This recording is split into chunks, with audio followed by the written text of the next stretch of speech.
Okay, so we're going to get started today. You notice that you got two handouts. We'll get to exercise 106 and we'll do that together, but the other handout that you got is your assignment 102. And so for 102, it's actually due kind of a ways out, and I'm giving it to you now early. The reason that I'm giving it to you now early is because I'm going to be gone, not next week, but the week after. I'll be out all week, and I'll have next on Wednesday. Remember, Monday's a holiday. And then on Wednesday, I'm going to give you a packet of this is what we're doing while I'm gone, and this is the plan.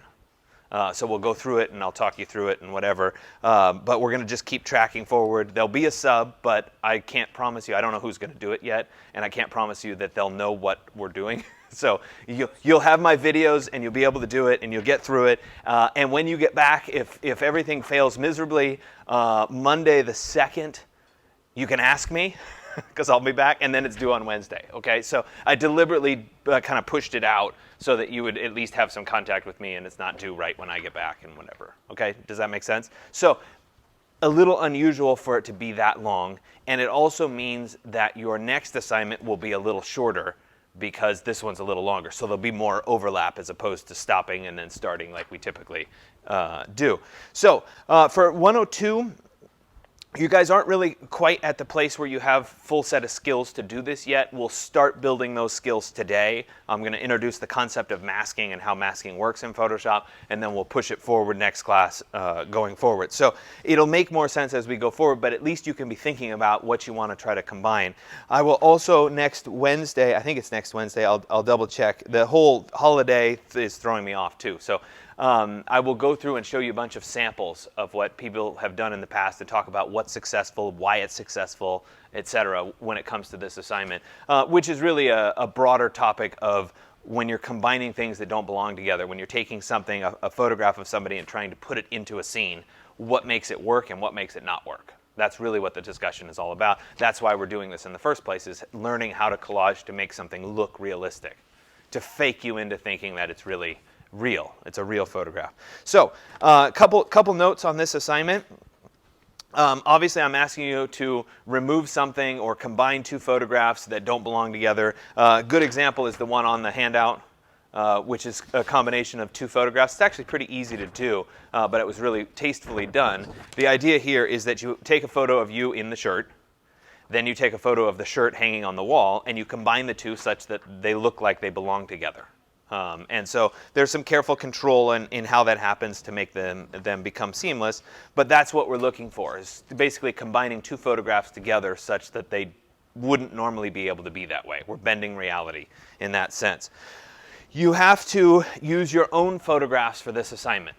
So some of the examples and some of the work that people have turned in prior semesters, not recent prior semesters, but if you go back in the archives, I didn't have this restriction in for a while. I've subsequently added this restriction. The truth is that you'll, one, get better results out of it because you're carefully controlling the lighting in your scene as opposed to just Googling the image and trying to combine two images, because that doesn't work because the lighting won't match. And then it'll be obvious that it's not working. And the other thing is you'll learn a lot more about how to set up the shot and really get more out of it. So it has to be your own photographs. That's a key thing. If you use borrowed photographs, you go online and you find a photograph, it doesn't count. You won't get credit for it. So make sure you use your own. It's due on the 4th.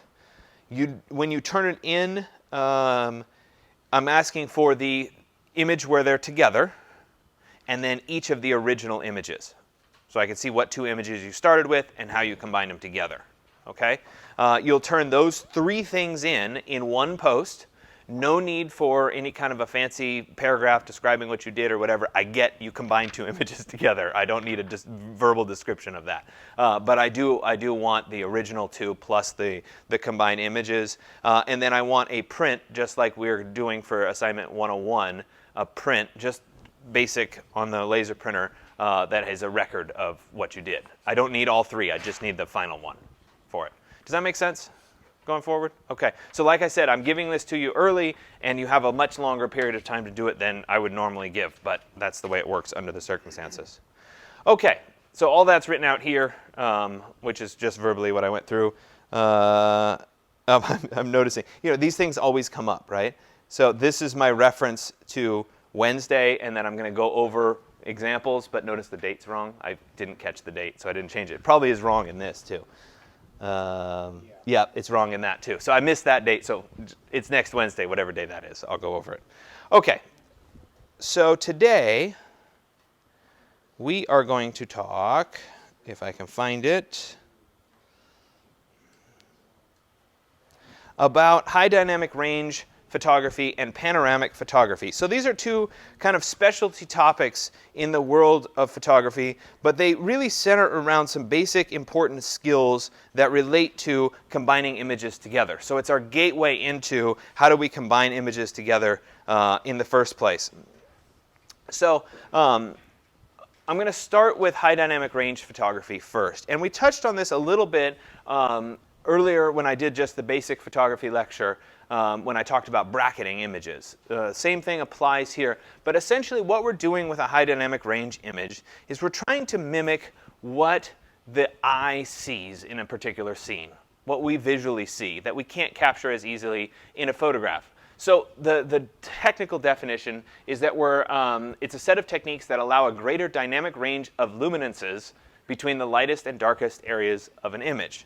So what essentially that's saying is you go out and you look at a view like this, and our eyes see and process it, and we see this. But then when we go to photograph it, it never quite looks as good. And you've probably done this when you say, oh, this is a beautiful sunset, I got to take a picture of it. And then you look at the picture after, you're like, no, it looked a lot better than that. And so this set of techniques allows us to combine those images, or to create an image that looks the way our eyes see it. And so I'm going to take a step backward and explain a little bit about how our eyes work as we start kind of understanding this concept. So our brains are magnificent in terms of how quickly we can process things. So when I'm in this room, I can look down at somebody's feet, I can look down in the shadows, and I can see detail. I can see what shoes you're wearing.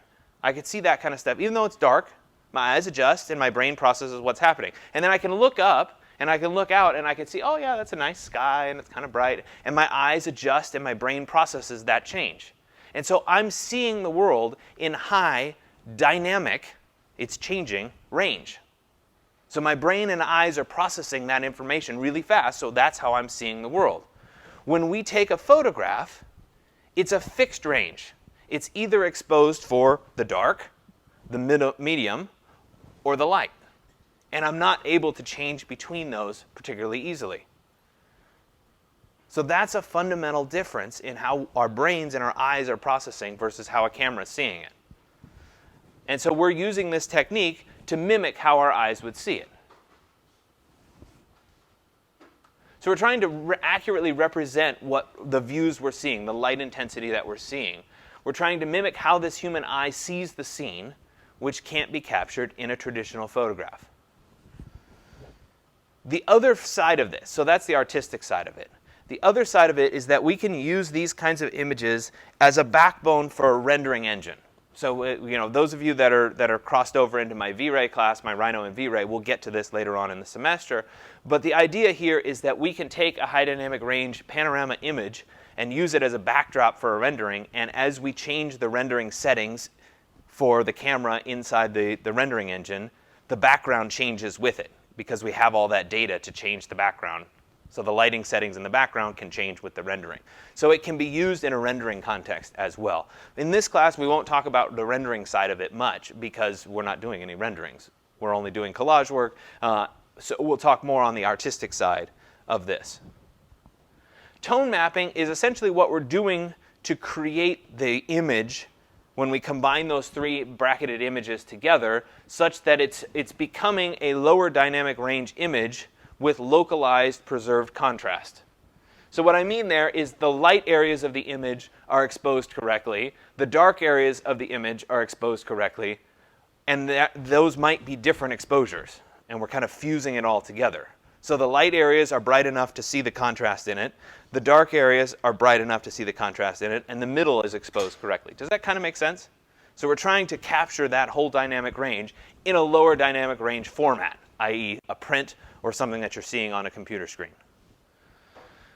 It can be applied to produce accurate, what we see images. So like the sunsets that I've showed you so far, this is, I saw the scene, it was gorgeous, that's what it looks like. Or we can push the boundaries a little bit and kind of exaggerate it and become almost an artistic or painterly effect. So we can push the boundaries just a little bit further. And I'll show you examples of that going forward as well.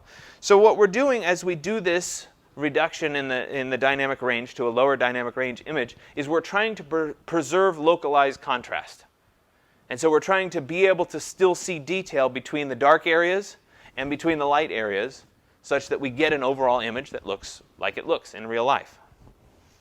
So we have a couple software choices for doing this tone mapping processing. Obviously, the big one that we're going to be using is Photoshop. This is a class about Photoshop. No surprise, Photoshop's on the list. So we're going to do this today in Photoshop. We have to do this post-processing. We do the combination of the bracketed images. Then we do some post-processing to kind of enhance the image. And I'm going to talk you through that. So Photoshop can get us close when we do our merge to HDR Pro. But it's not quite tweaked perfectly, so we're going to have to do a little bit of masking, a little bit of some post-processing to kind of tweak it and make it that much better. And I'll walk you through that process today. That's because we don't have an algorithm or an AI that's doing this for us, which the last two programs that I'm going to show you coming up do have. So it'll do it for you as opposed to us having to do it. But of course, it's available on the lab computers, which is awesome, so that's what we're going to do. There are two other programs that work with this. Photomatix has been around longer, and for a long time it was considered to be the gold standard of high dynamic range. If you did high dynamic range photography and you got into it, you bought this program because that's what did the post-processing and that's what made the beautiful images. So depending on the version or plugin, it was expensive, but it was really, really good at this tone mapping. And so if you're interested in tone mapping, you could pursue this. The newcomer on the stage is the program called Aurora HDR, which is also really good. It's made by the same company that makes that Lumion or Lumen something. That's the one I showed a couple lectures ago. So it's kind of a competitor in this field, but it does a great job and it has a pretty good advanced AI for doing this tone mapping without you having to do much. Essentially, you throw the images at it and it makes your images pretty. Makes life easy. But for our purposes today, we're going to stick with Photoshop and we'll go through that. So let me show you a bunch of examples because I think sometimes examples help illustrate what this is really good for. So I'm going to start on the realistic end or the practical side of why high dynamic range imagery is important. And so this first one, I'm showing you two images. The one on top right up here, that one is the low dynamic range. It's just a single fixed image.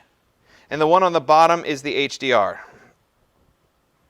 Okay, so the high dynamic range image. So let's say that I'm a real estate agent or I'm a leasing agent for this building, and I want somebody to want to lease this particular space.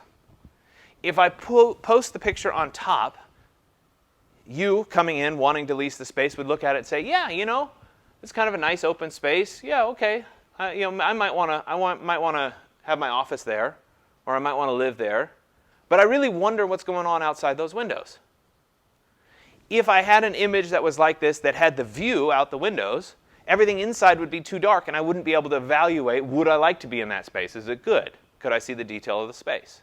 The one on the bottom, so this one down here, we're seeing what's happening in our view as well as what's going on in the space around the view. So I'm getting the best of both worlds. So if I'm able to see this lower image online deciding my space, I'm far more likely to sign up to lease that space than I am the top space. So in a very realistic sense, in the world of real estate or leasing, this makes a huge difference in trying to get people to want to rent or to lease this particular space, or I guess to buy this particular space. So here's another example. The photos on the left side here are the ones that are, so these photos here and these photos here, those are the ones that are the low dynamic range. And you can kind of see, especially in the bottom here, like, okay, that's kind of blown out. We're not seeing particularly good detail, and likewise, this little fern is really dark and in the shadows. If we look at the high dynamic range equivalent, wow, look at how good that view is. I mean, it's almost too saturated, it's almost too beautiful. But that's okay, I get a sense for what that view would be, and at the same time, I can see the plant and I can see the details in the corner. It doesn't look like a dark, grungy space. So I'm getting the best of both worlds in that high dynamic range version of it. I look at this upper photo and I just look at how much my kids would trash that house. Like they would destroy that. But it's significant. You can still see the difference, right? There's a major difference in how you're choosing to display that particular image. Okay. So from a real estate standpoint, these high dynamic range images can really make a big difference in selling a particular product. So you can use that to your advantage. You know, we're talking here about leasing and buying and whatever, but let's say that you're one of my industrial design students, this bunch right in here. Let's say that you're in that realm and you're trying to sell a product.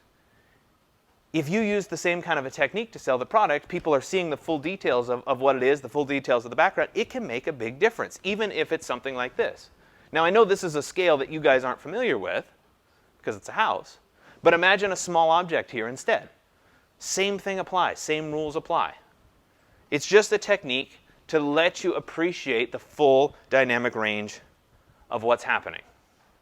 So I'm going to skip through some of these because, just kind of go through fast, because I don't need to stop and really comment on all of them. But something like this is a perfect example of there's nothing really out of the ordinary about this image. There's nothing that's super artistic or super weird. It's not post-processed too far. It just looks like a nice image.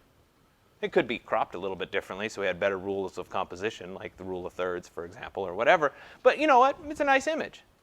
But what makes it important is that if this wasn't a high dynamic range image, everything down here at the bottom, I should be drawing on here, everything down here in those plants, that would be all black. We wouldn't see it. You know, we'd certainly see the tower with the lights, but we wouldn't see the sky to the same extent. So that exposure would really change as we looked at this particular image. So it's subtle. The high dynamic range doesn't have to be overpowering. It can be subtle, but it can make a big difference in the quality of the image. Something like this doesn't look like it's a particularly high dynamic range image, but we wouldn't see the detail down here in the bottom of the shadows. That would all be washed out and would be black. So it can be very, very subtle. Now there are some issues when it comes to high dynamic range images. So remember, I talked to you guys about the fact that this is a fusing of 3, 5, or 7 images. Right? We bracket those images and we take those exposures and we fuse them together. So we have a fundamental problem when objects move. So it's great when we have a still. Everybody's sitting still, everybody's not moving, we can take the picture, life is good. But if something moves during those 3 photographs, and they could be taken really close together.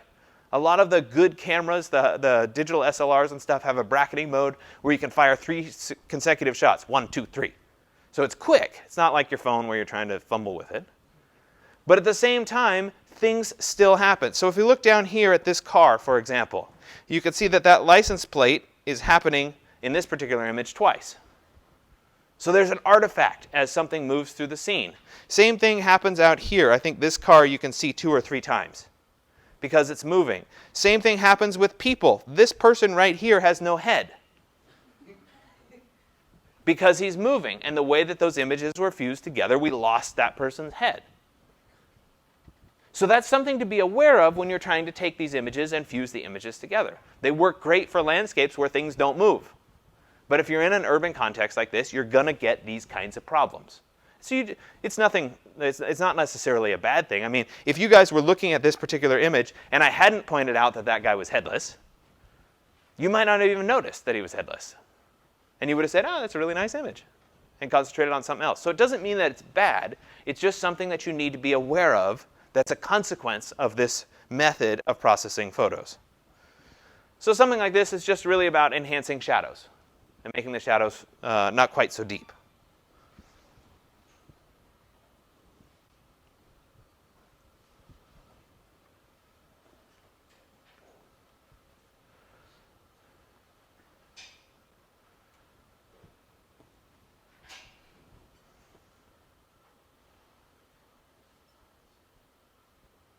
Okay.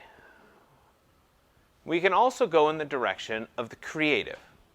So this is where we're not trying to make the photo look realistic anymore. We're trying to take that photo and push the boundaries. It becomes artistic, not realistic. And there's nothing wrong with that, but it certainly can have a little bit more mood to it. And it might become a little more painterly. And that's okay. It just has to be something that you intend to have happen. And so something like this in San Francisco, you know, it's close to reality. It looks reasonable, but there's a certain kind of glowiness to it. It's hard to describe exactly what it is about it, but there's a certain ethereal quality to it that's just not quite exactly what it really was. You know, this is like the stereotypical haunted house scene. And so if I was out taking this particular picture, given the amount of sun that's actually cast on the roof, I don't really think the sky would be this foreboding. But it fits with the look of a haunted house. Like, I feel like this is a haunted house. Like, you're selling me on this haunted house. So it's a bit over-processed, but I like it. And there's nothing wrong with it being over-processed. Now we can start pushing the boundaries further. So something like this is becoming very painterly. You know, the sky wasn't really quite that dramatic. I've been on the Golden Gate Bridge. I've never seen it look like this.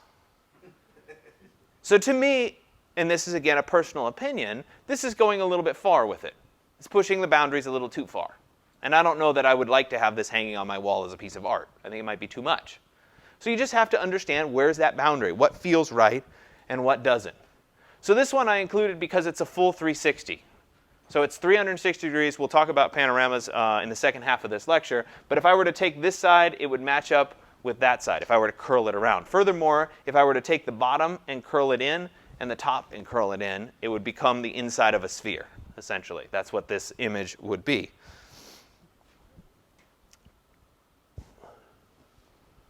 So something like this, you can especially see it down in the texture of the wood and how that's like kind of overdone, that it's just becoming a little bit more exaggerated.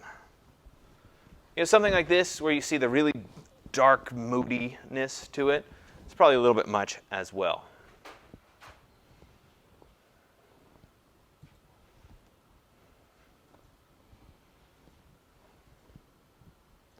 So let's talk about panoramic photography next. So we did high dynamic range, and that's that combining of 3 images. In this context, the combining of the 3 images, or the 5 images, or the 7 image, they all line up. They're all one on top of the other. They're the exact same image with different exposures. When I talk about panoramas, these are images that overlap each other, that are not the same, but they have overlap. And in this context, the ideal panorama would be where the exposure is consistent for the whole image. So we're not changing the exposure. So quick definition of a panorama, it's any wide-angle view or representation of a space. So it's more than our standard view. It's more than a standard photograph. We're getting wide view here. A 360 panorama is a full 360 degrees. So it would be if I started here and I turned all the way around and I ended right there. It would be that view. A full 360 might also, it could be just 360 horizontal, but it also might be 360 vertical, where you're going all the way up to dead center and all the way down to dead center that way. So I think this image, this was part of, actually I think this was part of my grad school portfolio. I went back to grad school in architecture, but my main focus had to do with panoramas, and I got really obsessed with panoramas for 2 years. But anyway, this kind of idea of all these overlapping images that form the inside of this sphere, that's kind of what I'm talking about here, where we're taking all those individual pieces and we're fusing them together to provide that field of view. So in order to do this, you used to have to take individual photos and stitch them together manually. So I might take 12 photos going around and I would stitch all those 12 together. And then I'd move the camera up and I'd take another 12 and I'd stitch those 12 together. In the world of our phones, life got a lot easier because we can open up panorama mode and go and take it. Essentially what our cameras are doing is fusing images together. They're just doing it for us on the fly, as opposed to us having to do it after the fact. I would argue that you might have a little bit more control if you're not using the panorama mode on your camera. So I used to spend a lot more time talking about this, but it kind of is becoming more and more irrelevant because of our phones. But there's a few mechanics that are important, and it's related to this term called parallax, this one right here. And these are errors that happen when you're trying to stitch images together, depending on how you capture the images to begin with. And so the fundamental rule here is to move your body or camera around the nodal point of that camera. And what I mean by the nodal point is there's a point inside the lens of the camera where the light actually, as it's coming in, flips and goes upside down before it hits your sensor. That's how it passes through the lens. And that point, that nodal point where it flips as it goes through, is the perfect center point of your image. So in our phones, it's almost impossible to know where that point is because it's so small, right? It's inside the lens, inside the thinness of the camera or whatever. So in the world of our phone, all we essentially have to do is, instead of taking our panorama like this, which is what everybody does, you take your panorama like this. And you move instead of your phone moving. In the world of an actual camera, it can make a big difference. Let me show you the errors that start to happen. And then I'll come back and explain why they happen. So if you've looked at Google Street View, you've seen this kind of stuff before. You have these power lines, and they don't match up in space. Or you have, that one's not a particularly good one, you have a building like this, and there's these sudden jumps or shifts as they come together. And when this happens, it has to do with how you're taking the image. So I'll go back to this slide here. And so you can imagine this being set up in this room. If I were taking an image from right here, and I took the image and I was dead center on that pole that's standing up, and at the same time I was dead center on the chair that's way in the back of the room down there, and I took the image. And then I swung the camera this way. If I swing the camera like this, and you can even do this with your eyes as it starts to happen as you look out the corner of your eye, that post and the chair no longer line up in a row because I've not worked around my nodal point. If I isolate the camera and I move the camera, right, so the same thing happens with your eyes. I should make you all stand up and do this. It's silly, but it makes a lot of sense, right? So in this context, I move my head, and as I'm looking out, the chair and the post don't line up anymore. But if I instead move my body, and I'm looking that way, they stay in alignment. So I'm essentially doing the same thing with the camera. So if you understand that principle, you will fundamentally get better panoramic images when you're trying to capture a broader field. Same thing happens on your phone. Now, I can't help it if you go up and down when you take your photo. That's your own problem. You have to figure that out. But you will get better results and better stitching without errors if you move rather than swinging your phone. Okay? So if you're taking them with an actual camera, it makes a much bigger difference than when you're taking it with your phone. Your final results. You're going to have an unrolled image. I'm going to show you a bunch of unrolled images today. Or you're going to have some kind of an interactive VR or maybe a movie where you can choose what you want to look at. So you could put on a VR headset and you could look around, right? Or you could be working on it on a computer and drag the mouse and kind of look at what you wanted to look at. And you guys have all experienced these before. The technology, shockingly, has been around for a really long time. This kind of stuff where it was always still images, it wasn't video images, but you could do this back in like 2002. So it's been around for a while, and it's just slowly been evolving. Now we're finally have the processing power to be able to do video with it, which is nice. So let's talk about software. Guess what? Photoshop's on the list. No surprise, it's Photoshop class, right? So it's available in the lab, that's great. It can stitch small groups of images really well. So you pick a group of images that overlap, it'll stitch and do a great job at it. We're going to do that together live in just a little bit during the demo. If you throw a full 360-degree panorama at it, so we have all the pictures all the way around, Photoshop has a hard time of determining where to start and where to end. Where's the beginning and where's the end, and where does that last image, well, wait a minute, it kind of overlaps over here, so it gets confused. So it's better for like a collage, a half of a panorama at stitching than it is with a full panorama. If you really want to get into full panoramas, there's a few software packages that do it. One's called PTGUI. The other one, I'm not going to spend too much time talking about this because there's another version called Huggin that is actually free and open source that you could choose to download today if you wanted to, if you got interested in it. It runs based on the same underlying code, so you might as well use the free one. It just takes a little bit longer during the processing time. The idea behind these kinds of software programs is you load in the images and then you can manually go in and say, this point on this image is the same as that point on that image. So as it warps and unrolls the image, it can kind of customize and tweak for little mistakes during the capture. So it ends up being a really high quality result. Most of the panoramas that I've taken ran through, well actually most of them ran through this version, but it's essentially the same as the Huggin. So it's a lot more control, takes a little bit more time. It's free. It used to be installed in the lab computers, but they don't bother anymore, even though I ask them to. So It is what it is. You guys will play around with Photoshop for our purposes today. But if it's something you find inspiring or you want to play around with, by all means, use it. There is another one that's available for iOS and Android. That's Google Street View. I think it used to be called Google Sphere or something like that, where it will actually set you up with, you take the image and then you move and it kind of stitches on the fly. It's pretty cool. I tried it out a while back. I was on the beach in Hawaii. And I was like, oh, I'm going to try this out, because I'm always prepping for class, and I should try this out. And I did it. And then about a year ago, I got a notification, hey, congratulations, your photo just reached 100,000 views. I didn't even know it was on anything. So it's kind of funny when you do this stuff. You can do the same thing. It's pretty easy. You can download it, and it'll walk you through how to snap. It works great for outdoor spaces. So I was on the beach. I got a great stitch. Everything was good. If I were to do it in this room, I'd have all kinds of parallax errors, because it would be really hard to hold the camera in exactly that nodal point as I was taking the images. And that, if you look up at the ceiling, all those lines, those would never stitch right. So working on this indoors, not so good. Outside, works really nice. And you get pretty good results.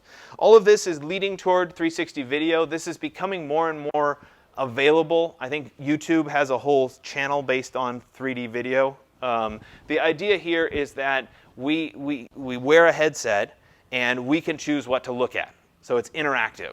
So instead of just seeing what the director wants you to see, you're seeing the whole scene. You're seeing everybody in front of and behind you.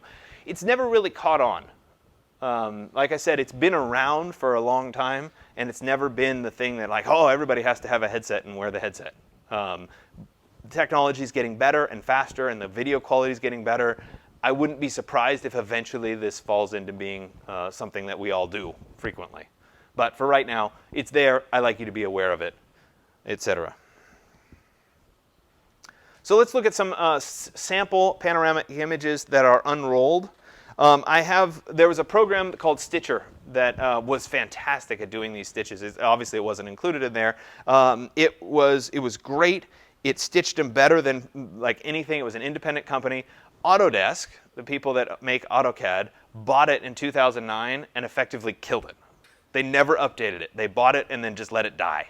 So it's really sad because it was a great piece of software. So on some of these, I actually stitched them with Stitcher. That was the software program at the time that was working with it. But a couple key things to point out when I look at these images, or when you look at these images, is that things that are curving in the images are straight, and things that are straight in these images are actually curving. So it takes a little bit of getting used to. The other thing, when you're capturing this whole group of images, is you want to make sure that exposure is consistent for the whole set of images. So in this particular context, the exposure is accurate in all the images except for this one image right there. And you see the other half of the image right there. That image was wrong. And so when you stitch it, you get that little gray artifact. Could I fix it in Photoshop? Sure. Do I have a fixed version of it? Yes. But I included this so you could see that as a problem during these stitches. So here's another set. This is a full 360 horizontal, but not vertical. So you get the little scalloped edges on the top and scalloped edges on the bottom. This is again up in Peru. So here's another example of where things get messed up. So I was taking this. This was supposed to be a full 360, which meaning it goes all the way to your feet, all the way up in the sky, and a full 360 around. And I missed a couple images when I was taking it. So you end up with that black hole. Could I Photoshop in? Sure. Could I do some collage work and fix it? Yes. But you want to make sure that you're capturing all of them as you go through. So I told you that things that are straight in a panoramic images are curved. Things that are curved in the panoramic images are straight. So in this context, we have these straight horizontal lines. What's that tell us? Those are actually curving. That's at the center of Marai. So the camera was set up right there in the center, looking at it. So we've got those concentric rings. So if you look at the panorama, they look like all horizontal straight lines. So that's a good illustration of how that changes the perception. This is one of the samples that I'm going to give you. It is a full 360, so you guys can play around with that and how it stitches together. It also ends up being a pretty high resolution image because you're combining all these smaller images together such that you could actually take this image and zoom in and see across the canyon at what's happening on the other side of the canyon, which is kind of fun. This was the other side of the canyon. Same thing as with the high dynamic range, where we were taking the 3 shots together and the car moved with the license plate. Same thing happens in panoramas. So we're in this context, we're taking a whole bunch of images and we're stitching them together. So there's a much broader stretch of time that happens as you're capturing the image. So you can end up capturing a lot of ghosts of people as they're moving through a particular space. This particular image spawned a lot of my thesis. It was in the old Amtrak train station in West Oakland. I think they've torn the building down now. Does it still? It's a cool building, but not. Yeah, I know. This was probably in 2003 or 2004, and it wasn't too bad at that point, but it's a really cool old building. Anyway, if you move on to Berkeley, you're going to spend a lot of time looking at this. Same thing here, where I had the exposure mistake up at the top. This one's a lot harder to fix. You can fix the sky, but fixing it on the building is a little bit more tricky. The truth is, most of the time you'd see it like this, because you'd be there at night. Side story, just for the fun of it, all the lights in the Worcester Tower, this is the architecture building at Berkeley, all the lights in the Worcester Tower, the building on the right side of this complex, they all have motion sensors. So they'll go off if people aren't on the particular floors. And so you can tell who's on what floor based on what time the lights go off. So the city planners down on floor 3 and 4, those lights go off at 5. They're out. Right? The landscape people on like 4 and 5-ish, they stay around a little bit longer, but they're out at about 7. Then you have the undergrad floors, and they think they're pretty cool, and so they stay up later, so they might, the lights might go off at 11. The 9th floor, which is the grad floor, those lights never go off. They're on 24/7. So it's kind of interesting. You can always tell. If you walk into Berkeley, look up at the tower. I always look at the tower and see who's working.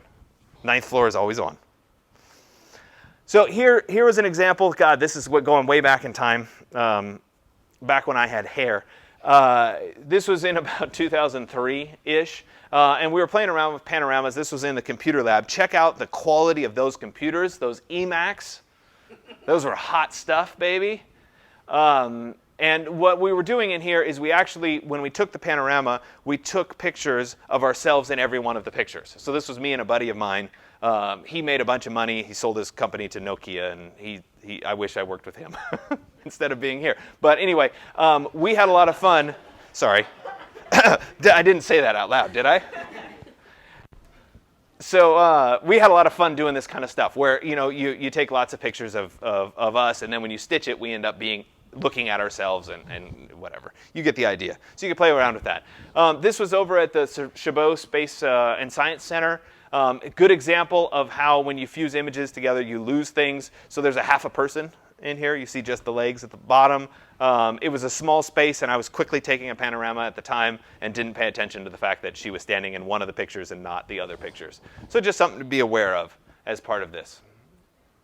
This one was on the Brooklyn Bridge, and this one was one that I actually shot by hand. So I didn't have my tripod with me at the time, but it shows you that you can get a pretty darn good panorama if you understand that nodal point isolation. There's no parallax errors. Everything is seamless. All those the sides of the bridge and all the crisscross lattice and whatever all match up correctly on all those images, because I was very careful when I shot to move myself around the camera, not the camera around myself.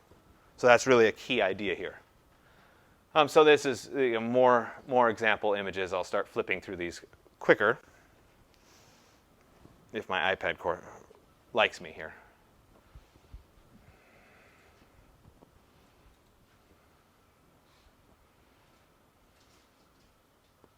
I think this is one of the other sample ones that I gave to you up in Tahoe that you guys will be play around. You can play around with how they look and end up being more artistic and what have you. These are all images from my thesis. My thesis centered around the airport in SFO. How I ended up doing a thesis when I have no interest in airports, I have no idea. Like, I should have been doing housing on my thesis, but somehow I ended up in an airport.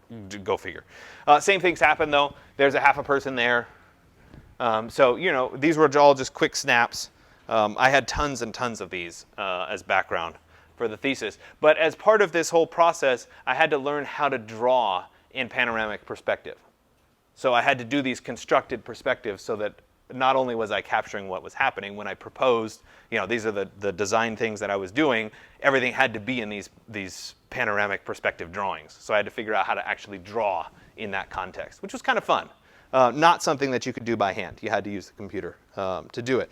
But anyway, they were constructed perspectives, and it was kind of fun. The end drawing, this was like in process of it. The end drawing was like a 21-foot backlit drawing. It was a really cool drawing.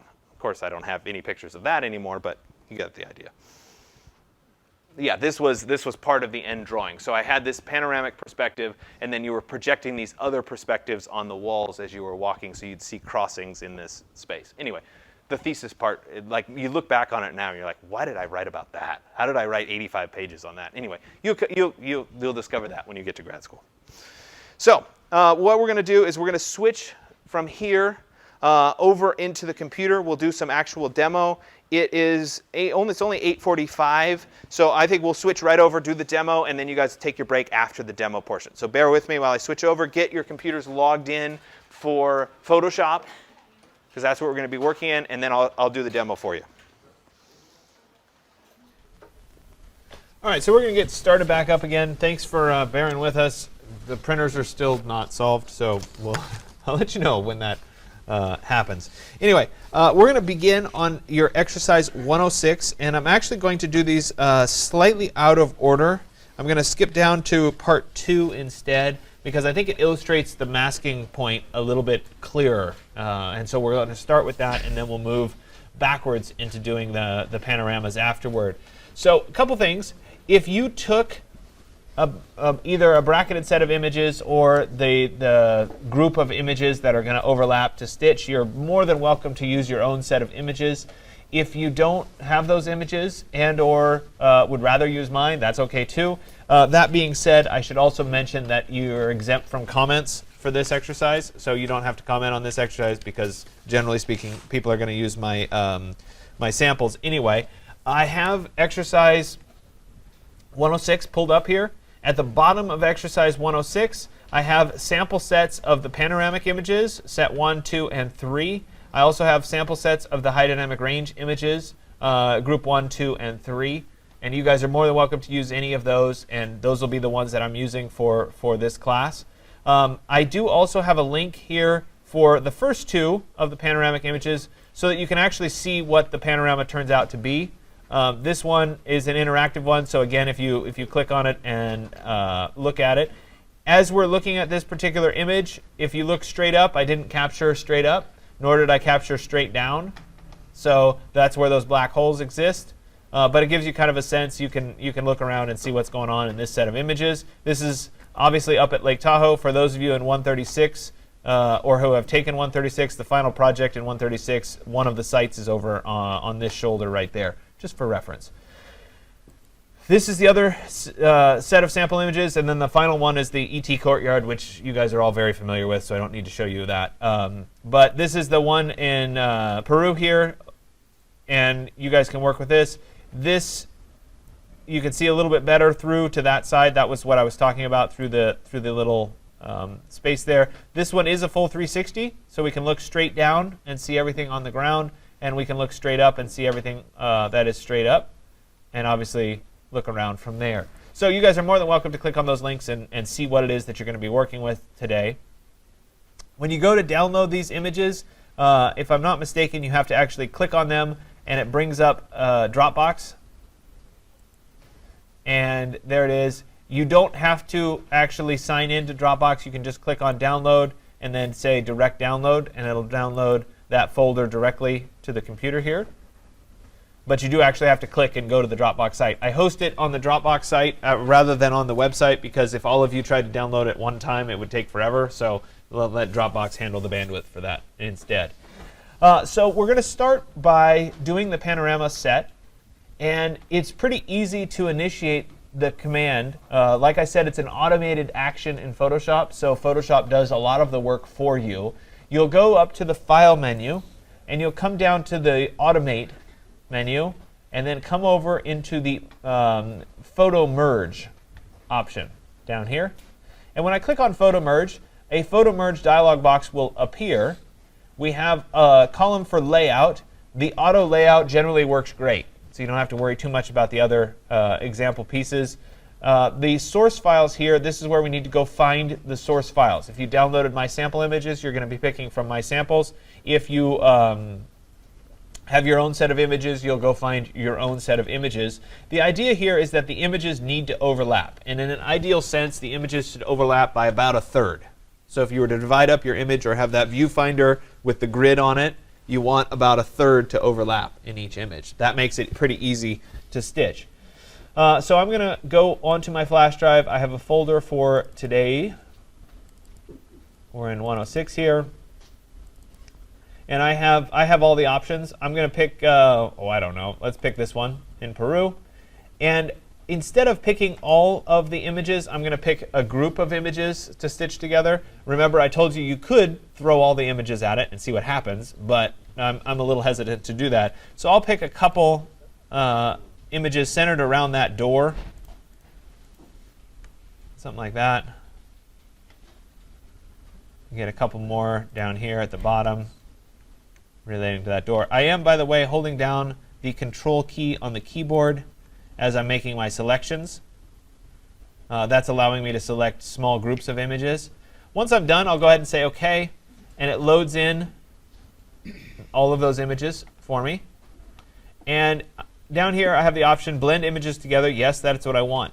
Vignette removal would be if there were darkened edges around the particular photographs and you wanted that to be removed. I didn't have that, so I'm not going to worry about that too much. Geometric distortion correction. Again, if I had a lot of distortion in the images, I could correct it. And so I'm going to go ahead and stick with just the blend images together as checked, nothing else. And I'll say OK. And because this is an automated action, first thing Photoshop's going to do is it's going to start loading up a bunch of the images. And so it takes a little bit of time for Photoshop to load in the various images. There we go. Let me see if I can open up the layers. No, it's not going to let me open the layers while I do this. So we're not going to be able to see it. I should have opened those first.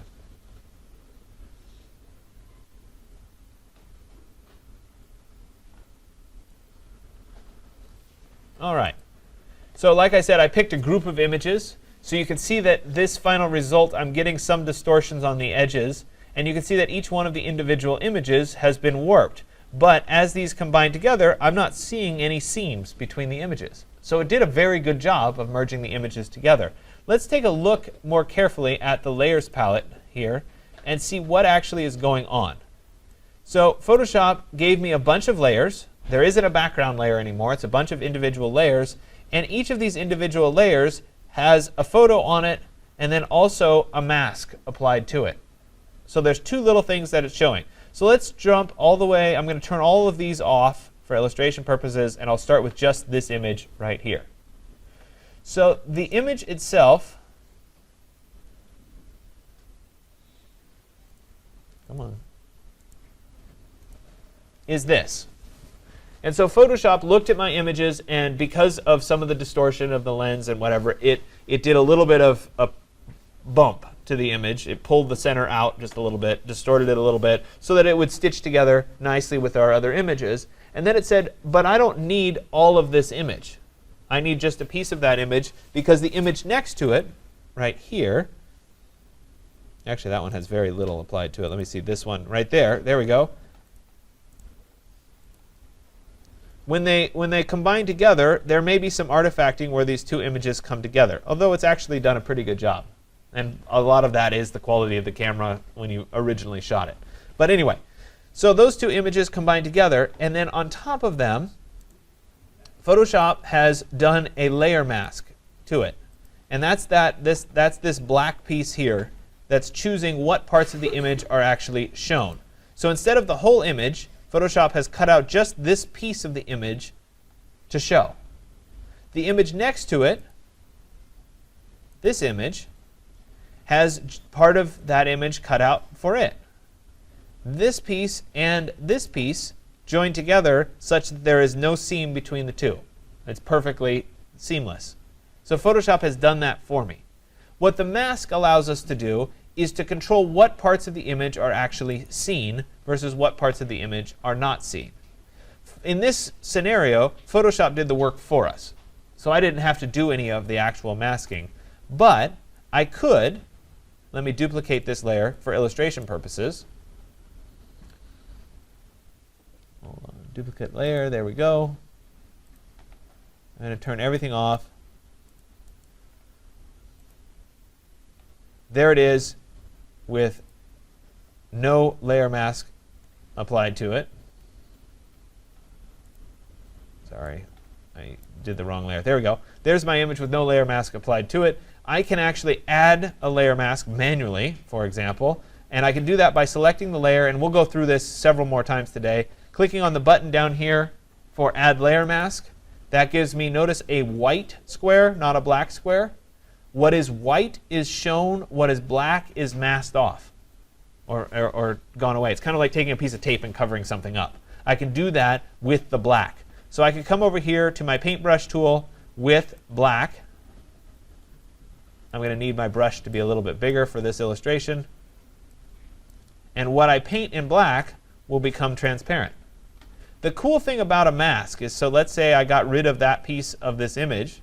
The cool thing about a mask is you can change your mind. I could go back to white, and I could paint that back in and get it back. So it's not a permanent change to the image. And that's what masking will give us. So I'm going to leave this for right now with all of my images together. This is the part 2 where we're creating a panoramic image, and you're going to be exporting it and then posting that as part of your work.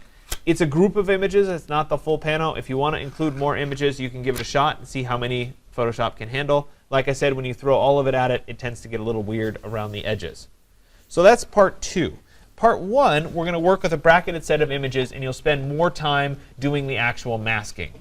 So in this example, Photoshop did the masking for you. In the next one, we're going to do the masking ourselves. So the process of creating the HDR image is to go to File and then Automate, and instead of Photomerge like we did with the panos, it's going to be the one above it that is Merge to HDR Pro. And so I'll go ahead and click on Merge to HDR Pro. Notice I didn't have to have any files open to begin with. I just had to initiate the command with Photoshop being open. So in this scenario, I'm going to pick my bracketed set of images. Remember, this is usually 3, 5, or 7 images. Here under my HDR, I have all 3 sample sets. I will do it 3 times so you can see the process 3 times. There are those 3 images: correctly exposed, underexposed, overexposed. I'll take all 3 of those images here, and I'll load them into my Merge to HDR Pro. I do want to leave the check for Attempt to Automatically Align Source Images. If you shot them on a tripod where they were exactly the same, you wouldn't have to do this. Generally speaking, it's a good practice just to go ahead and check that box. I'll go ahead and say OK. And Photoshop will open the 3 files. And then it's going to work to combine them together. Once it's at this stage, we get the Merge to HDR Pro dialog box here. And so you can see all 3 of the photos down here at the bottom. This is the end result where they're coming together. You can see that there's actually a little bit of an artifact, a ghost, right along the edge of that peninsula there, which is an artifact of problem of me when I actually did the shot, not something that Photoshop's doing for us. And so once I have those 3 loaded in here, we're going to look here under Preset. And I'm a big fan of the presets because you can go through and quickly try out a bunch of different examples. So you could go to City Twilight and see what it looks like. You could go to Flat and see what that looks like. You could come down here. I'm going to skip the monochromatics. I can go to More Saturated, see what it looks like there. I can go to Photorealistic High Contrast. I can come down to Photorealistic Low Contrast. I could go to Photorealistic. That one's looking pretty good. And you can continue going through all of the rest of them. Surrealistic is where we get a little bit beyond what it actually looked like. Let's go, I don't know what Scott 5 is. There we go. Probably somebody who worked on Photoshop, right? So photorealistic's not too bad. You could try this check mark for remove ghosts, see if it'll do it for us. There we go. That sharpened it up nicely. So go ahead and try that out. And then we also have a lot of options here for other more specific adjustments that can be made. So if we wanted to come in here and we wanted to, say, lighten the shadows, for example, I could move this slider over and the shadow areas of the photo are going to become a lot lighter. And it was at minus 50. I could also make them a lot darker, depending on what my end desire was. Likewise, the highlight slider here can brighten up the sky. It's only brightening the lighter sections of the image. So you can choose how much of that you want to have done.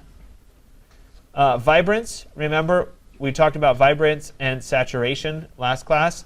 Vibrance is the non-skin tone colors. Saturation is all the colors together. So you can play around with those and see whether you find those to help out your image or not. Same thing here. So maybe I'll bump those up. When I'm done, I can go ahead and say OK.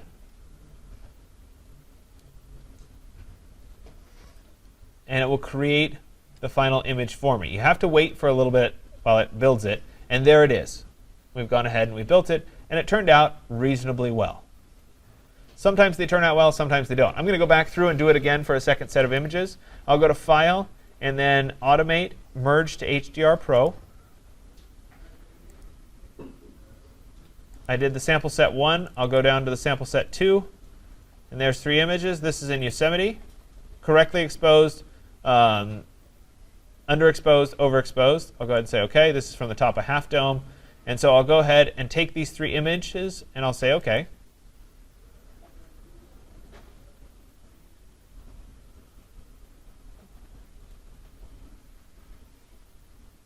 It'll give me those images, and then the same set of sliders exist.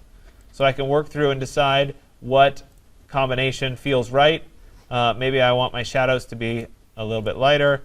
Again, you can play around with what the sliders mean. I'll go ahead and say OK at this point, and it will create my HDR, and there's my HDR image. Now, sometimes we want to make corrections to just a part of the image. So let's say, for example, that on this image, I wanted to work on this ground, and I wanted to change the levels adjustment so that that ground stood out, or I wanted to adjust it with curves. I can do either one of those. So let me go ahead and go into my, and actually, scratch that for a second. For illustration purposes and masking purposes, I'm going to work on this because you'll be able to see it on the projector. I'm going to turn part of this image black and white. So I'm going to go ahead and go up to my layer, new adjustment layer, and I'm going to do a channel mixer, which is how we turn the image to black and white. And I'll say OK. And on the channel mixer properties here, I'm going to check for monochrome to turn that to black and white. Now, typically you wouldn't convert a sunset into black and white. I'm doing this because you'll be able to see it a lot easier on the projector than anything else that I'm going to do. And it'll illustrate the mask that much better. So when I've created the channel mixer, and I'm not going to worry about the settings so much for right now, when I've created the channel mixer, notice that I've got the adjustment that's applied, and right next to it is a white square. In the layer menu, whenever you see a white square next to your image or next to an adjustment layer, that white square is a mask that's been set up for you. So in this scenario, it's a mask, and it's telling Photoshop, apply the black and white adjustment layer to the whole image, because everything is white in that mask. If I start to change this mask such that parts of this mask are black, this black and white won't be applied to that anymore. It's kind of like masking it off with a piece of tape. So in that scenario, I want to change, and I want to have, say, just the sky in black and white, but I want the ground to, no, let's do the ocean in black and white, but the sky to be in color. So in that scenario, I would need to paint on the layer mask right here in black the area that I don't want the black and white to be applied to. So I'll click and make sure that my layer mask is selected, so not the adjustment nor the background. I want to make sure I click on the layer mask itself right there. I'll come over to the paintbrush tool, which is right here. Looks like a brush. And then I'll come up and I'll increase the size of my brush. And I'm also going to increase the hardness of my brush for right now to 100%. And so when I go ahead and I paint, I'm going to paint whoops, sorry. And I have to paint in black. So black and white are my foreground and background colors. I need my foreground color to be black.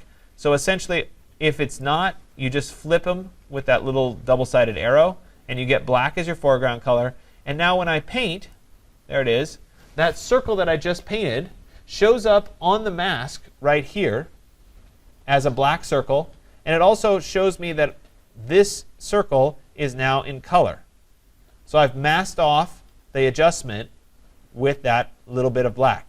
If I continued and I painted in the whole top half of this image, like that, you can see that I'm slowly starting to paint the whole top of the image like that.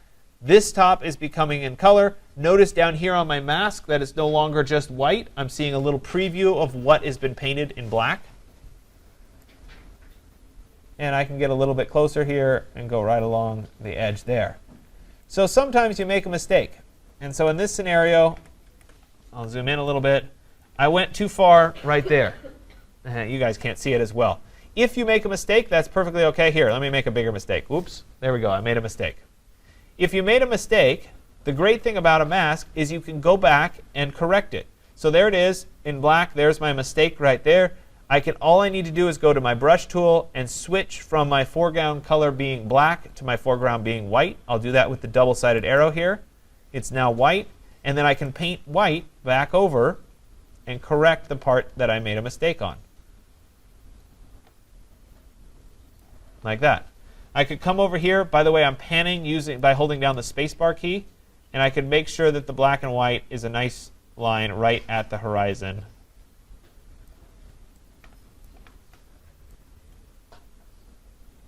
Right along there.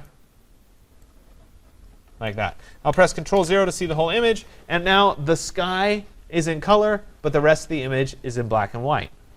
So I was able to use the mask to help that. Maybe I want to enhance the sky a little bit more. I could go up and I could do a curves adjustment layer. Let me go to Layer, New Adjustment Layer, and I'll choose Curves this time. Same thing applies. I get the adjustment and I get a mask. Everything is, the curve is being applied everywhere. But I could go ahead and I can work on it. Now, if I'm working on just the sky, I don't care so much about what's happening until I get the sky the way I want it. So it doesn't matter that the lower half of my image is becoming too dark. I have the sky the way I want it. That's great. Now I need to use the mask to paint off the part that I don't want this to apply to. So in this case, it would be the lower half of the image. So I'll come back, being on the mask itself. I'll come over and paint with black. So I'll flip my color so the foreground color is black. I'll paint with the brush, and I'll paint all of this down here.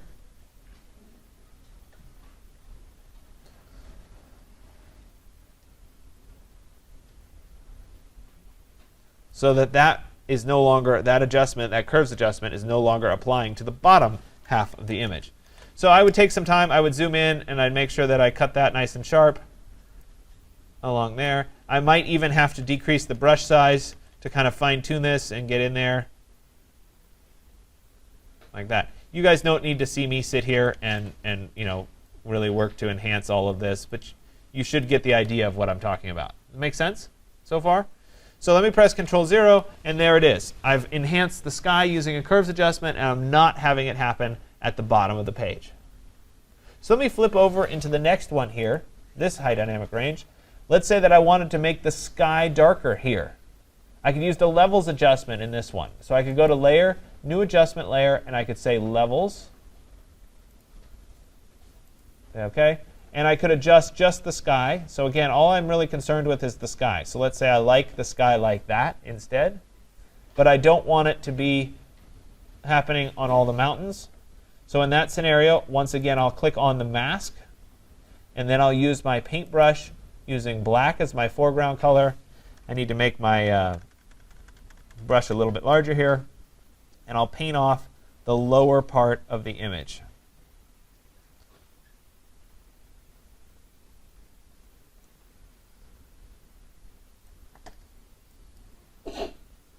Bless you.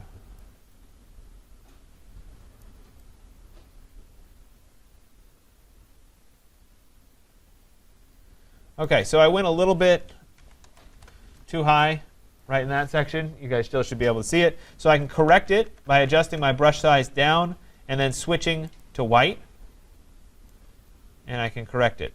Sometimes on these edges, it helps not to have, oops, That was a mistake. Sorry about that. Helps not to have as hard of a brush. Remember, I had my brush hardness turned to 100%. Soften up the edges of the brush a little bit as you come in here, and it'll be a little bit easier to get right to the top of those trees. Remember, if you go too far, whoops, you can always flip your colors and come back and correct it. So the great thing about a mask is it's not permanent. So you can always make some corrections and fine-tune your mask. So I can go back in here and print a little bit more right along like that. Come back, flip, just, and keep working my way through. So obviously this would take a little bit of time to get it just right, but you can see how I work on it back and forth. And that's then masked off this lower half of the building, or lower half of the photo, so that we're just adjusting the sky and not what's below. So I'm selectively controlling what's happening to a particular image. This works on any of the adjustment layers without a problem, but it also works on regular layers. So let's say that I wanted to add some clouds to this sky because I didn't like the clouds that were here. I could go into my Creative Commons search,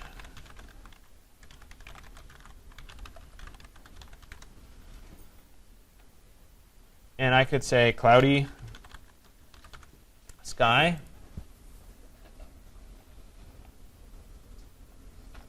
and I could find some clouds that I liked.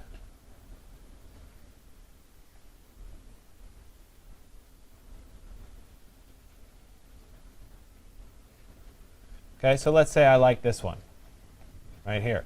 I'll go ahead and download that image in its full size. And once it's downloaded, I want to copy it over to my flash drive into today's folder. So I'll jump over to my OneDrive.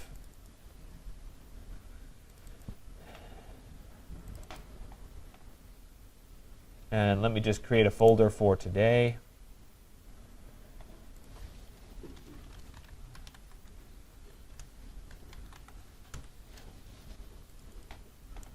And I'll go ahead and paste it. And there it is. I can then take this photo and bring it in to this scene. So I'll go to File and then Place. And I'm going to place Embedded. And I'll take that photo right here, and I'll drop it into the scene. Now, I need to make it a little bit bigger so it matches up with my scene. So we'll go, and I'm holding down Shift to keep this in proportion. About like that. Sometimes you need to kind of see how they match up to each other. So I might adjust the opacity so I can kind of see through it a little bit. This could go up to right about there. I want to make sure that the horizon in this image is lower than the horizon in my image. So we'll say it's about like that. I'll increase the opacity back up, and I'll commit to this. So obviously this image with the clouds is on top of this image down below. I'd like to get rid of the bottom of this image so that I can see my image down below. And I can do that with a mask. So right now, all I have is the image itself on this layer. I can add a layer mask to this, that white box next to it, by clicking on the Add a Layer Mask button. It's the rectangle with the circle in the center of it. And when I click on that button, it's going to give me the white square that's next to this image. So with the white square that's next to this image, I can then go ahead and paint, using my brush tool, with black onto this particular image. And so as I do that, my scene starts to come back. Let me make my brush a little bit bigger so that this happens a little bit faster.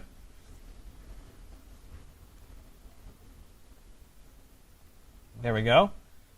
And if I'd spent a little bit more time, I could get rid of some of the highlights right along the edge here by using the white to make that go away. So in all reality, I would zoom in to make these adjustments. You guys don't need to see me do it perfectly. I'm illustrating the points of the system far more than anything else. And suddenly, I've added the clouds to the sky because I've masked off that part of the image. Does that start to make sense for how these are going together? I could take it a step further and make these two match up a little bit better by throwing a blending mode on that layer. So maybe I'd go in and do a multiply blending mode, or that one didn't turn out as well as I wanted. Maybe it's a lighten or a screen blending mode. Yeah, that one turned out a little bit better to kind of blend those two together a little bit more. It's not necessary, but it's certainly something to be aware of. So we can go back up to normal, and you can see it like that. So again, I can selectively adjust certain parts of the image. Let me say that I want to adjust the bottom part of this image here. Again, I would go up into my adjustments, layer, new adjustment layer. Let's do levels. And again, I'm only concerned with the bottom of the image, so we'll brighten that up a little bit, and I want to deepen the shadows in that part. So it looks like that.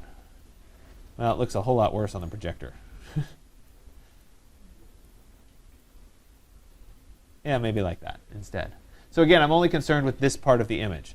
Okay, so I'll go ahead and add the layer mask, or excuse me, I'll paint on the layer mask with black, and this time I'm painting the top of the image. So we'll make my brush a little bit bigger. There it is. We'll paint off the top so that my adjustment isn't applying to that part of the image. And it's only applying to the lower part of the image. There it is. So hopefully you guys can see it on the projector. Yeah, it's subtle. Trying to think if there's one. Well, I'll illustrate it with this, and then we'll do it again somewhere else. So in this scenario, I've applied it just to that bottom part of the image. But let's say that I said, you know what, I really want that bottom part of the image to be black and white for some reason, or I want to perform another adjustment on it. I can go up to Layer, New Adjustment Layer, and I can say, let's do a channel mixer, and let's convert it to black and white. But I only want the black and white to apply to the bottom. So right here, I have an existing mask, and I could paint it again. But I just did the same mask right here. I would like to take this mask and copy it onto this layer rather than having to recreate it. I can do that. Unfortunately, this already has a mask on it, so I need to get rid of that mask before I can copy the new one to it. So I'll right-click on the mask and say Delete Layer Mask. It'll go away. I'll click on the layer mask here from the Levels adjustment, and I'll hold down the Alt key on the keyboard. And when I do that, I can then drag this mask up onto the channel mixer layer, and it will make a copy of it for me. So I only have to make the mask once, and then I can copy it to multiple layers. You just have to hold down the Alt key when you do it. So I'll do that again using this using this sunset. So let's say we're back to where I was working on, trying to remember. Yeah, it was the black and white one.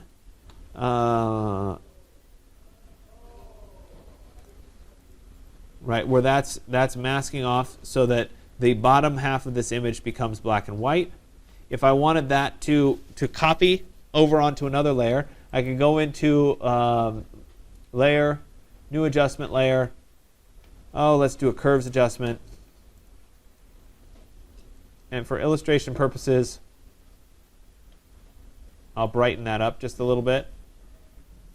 And again, I'm trying to do stuff that will work on the projector so that you guys can see me do it. Yeah, question?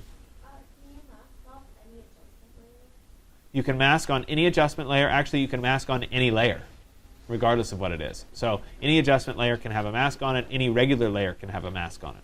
So you have to add the mask, right? You can't just mask So an adjustment layer automatically creates the adjustment or the mask for you.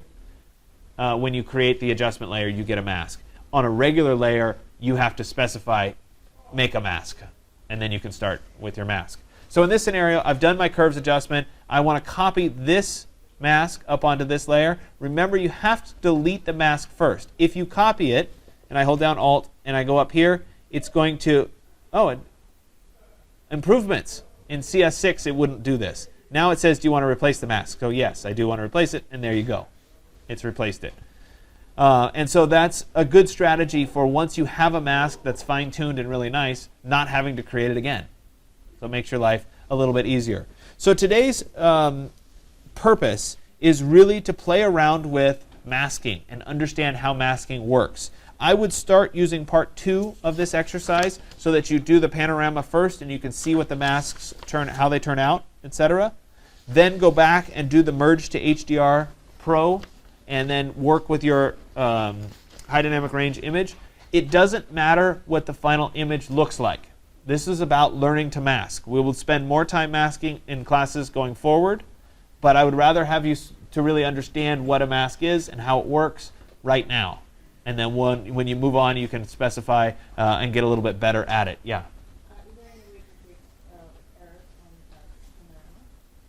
Is there any way to fix errors on a panorama? Not using the automated options. If you end up with a few errors, it's okay. You have a few errors. You can manually go in and warp a particular layer. You can manually go in and mask. But we're starting to get above where you guys are at that level. So if there's errors, don't worry about it. Just go with however it turns out. All right.